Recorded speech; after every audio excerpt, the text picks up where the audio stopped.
presentation and take anything from it, I want you to take away these 2 principles. If you just remember these 2 principles, I can guarantee that your life will not be the same when you leave this room. Principle number 1, if you don't create a vision for your life, someone else will create it for you. So here's me in school, sitting inside, it used to be the inclusion room, but we're sitting in this room one-on-one with Kirsten, an external career advisor, and she told me this: if you don't create a vision for your life, someone else will create it for you. What did she mean? She basically said, if you don't plan, if you don't see into the future what it is you want, someone will do it for you. That might be your parents, might be your mum, your dad, your uncle. It might be your staff, your teachers. That's why they're here. You come to school because they have a vision for where you need to get to. But this is what Kirsten told me. Then she told me the second principle. If you don't make plans of your own, you'll be part of someone else's. And I was like, wow, what do you mean by that if I don't make plans? Like, I don't know what I want to do. How am I going to plan to get there? I don't know. Then she essentially told me, if you don't make a plan for your life now, you'll be part of someone else's plan. Does that make sense?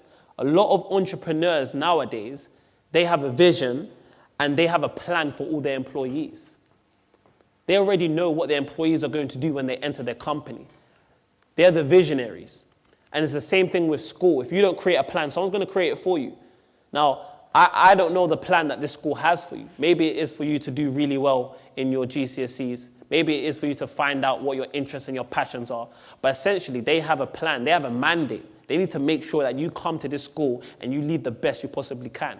But what Kirsten was trying to tell me is that it's about time that you guys take ownership of your own future.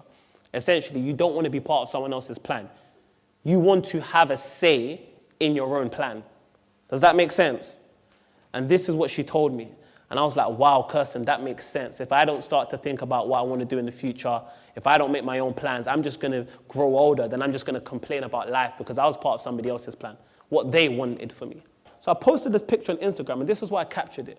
I said, I'll be featuring in this magazine in the years to come. The seed has been sown. This is it, 20th of September, 2019. We're in 2023. This is when I posted this picture. As you can see, it got 188 likes. You know, my account was booming somewhat. But I posted this picture, and the reason why I posted it is because I wanted to release it to the world. Listen, this is where I want to be. So even though I might seem bold and ambitious and audacious towards my friends, like who's this guy? Like, why did he want to do so much? Like, he's doing too much. That's what they tell you. They tell you you're doing too much. You're a bit too ambitious, right? I posted it and I let them see, and I got a lot of likes, but most importantly, I documented it. So every time I went on my Instagram, I saw something that I already put out there that I couldn't take back. I didn't want to delete it. Then 18 months later, after I left that event, I found out, how could I feature on this publication? What is it that they're looking for? What is it? Are they looking for excellence? Are they looking for people who showed leadership initiatives? So I went into university, and the first thing I'd done, I inquired about the different societies. So not just my degree, I thought about how can I contribute to some of the amazing things that were going on here. And I went to the University of Warwick, a campus university. So they had lots of different societies. Whatever interests you had, they probably had a society. Whether it was cooking, dancing, music, fashion, finance, entrepreneurship, technology, they had everything. And my passion was entrepreneurship. So the first thing I done, I went to the Entrepreneurship Society and I said, hey, I want to get involved. And luckily, they were opening up a position for a junior executive for the team who would be managing their events. And I said, listen, I've had a couple of event experience, gave them my CV, interviewed, and I got the role.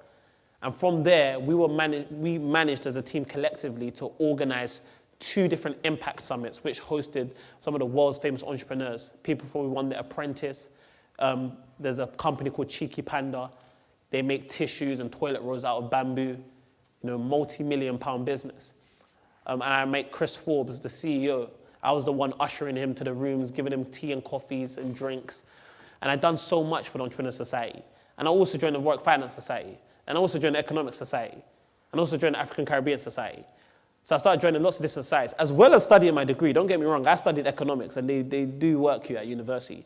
But I thought there needs to be more than this. What can I do to meet new people? What can I do to serve? And essentially, by me doing that, 18 months later, I was actually announced not just top 150, but 9th place out of the future leaders. Are you guys ready? I don't think your guys are ready.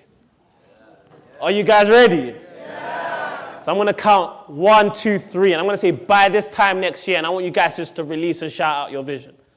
Ready? 1, 2, 3. By this time next year? Wow. By this time next year? By this time next year? Are you guys believing it when you're saying it? No. Who said no? Lift up your hands. That's fine. You're not believing it. Why are you not believing it when you're saying it? Because I don't feel like I said it. You know, I didn't have enough confidence. You don't have enough. You don't feel like it, right? You know the first step of someone who will crush your dreams is you.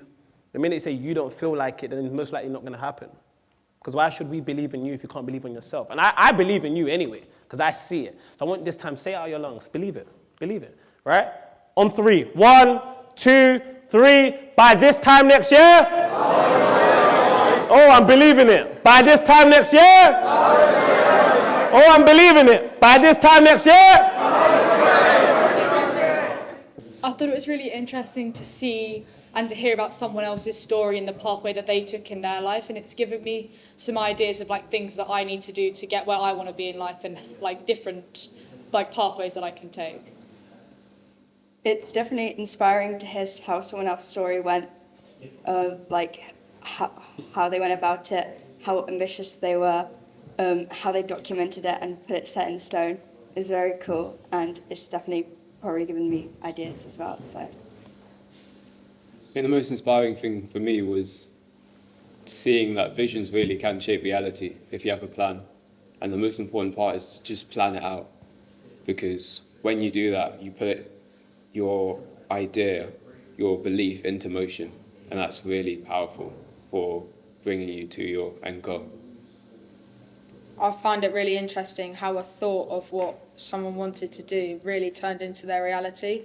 And it just kind of like proved that, you know, if you have dreams, they can become reality, but you have to work hard. And it's definitely made me think, if I work hard, I can achieve what I want to do.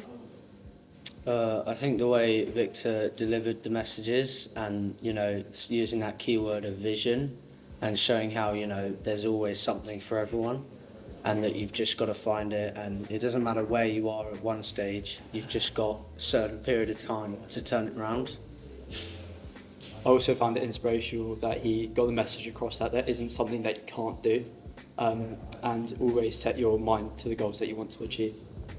Yeah, so we are back on the M25 on our way back from King Edward's Whitley Independent School, and must I say, that was electric.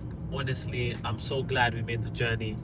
We spoke to 90 students in 4th form, also known as Year 10.